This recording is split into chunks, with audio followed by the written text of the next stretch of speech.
ቀጣይ ደግሞ ሊስት ኮመን መልቲፕል ወይም ኤልሲኤም ምን ይሆናል?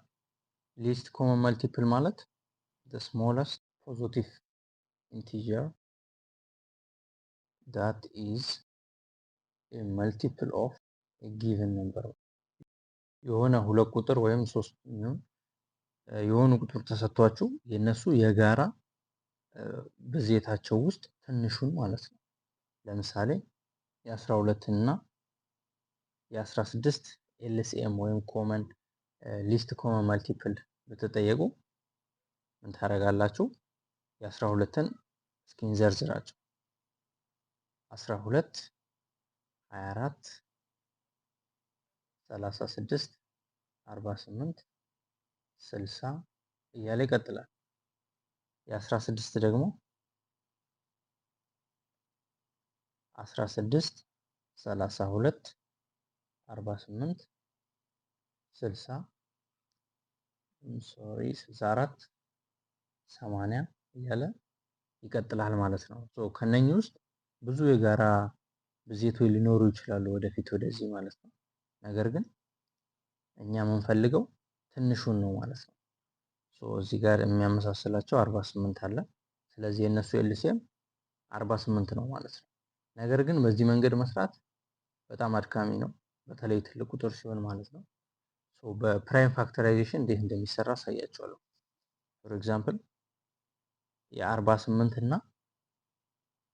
የ72 ብንባል ምንድን ነው የምናደርገው?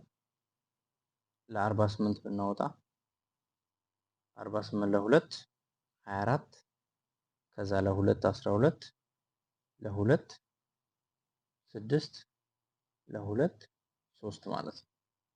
48ን በዚህ መልኩ ስንጽፈው እዚህ ጋር 2 4 አለን to the power of 4 times ከዛ 3 ማለት ነው።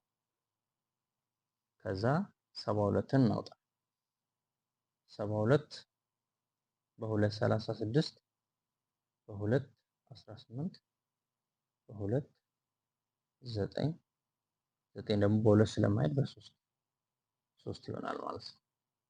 ይሄ ማለት 2 the power of 3 እና 3 the power of 2 2 the power of 3 እና 3 the power of 2 ኤልሲኤም ሲባል እዚህ ጋር ትልቅ ፓወር ያለውን በመጀመሪያ የጋራ ቤዝ ካለ እናያለን።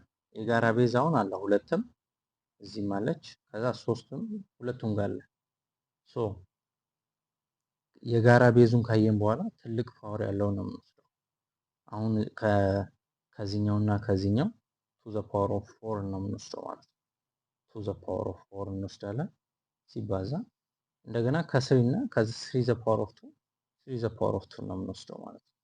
ለምሳሌ እዚህ ጋር ሌላ ቁጥር ቢኖር እዚህኛው ጋር የሌለ እዚህ ጋር ለምሳሌ 5 ቢኖር just 5ን እዚህ ጋር እንወስደው ነበር ማለት ነው። ነገር ግን አሁን ስለሌለ አንወስድም ማለት ነው።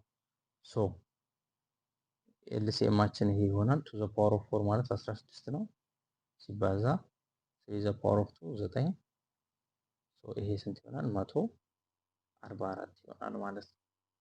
በዚህ መልኩ በፕራይም ፋክተራይዜሽን በቀላሉ መስራት እንችላለን ማለት ነው።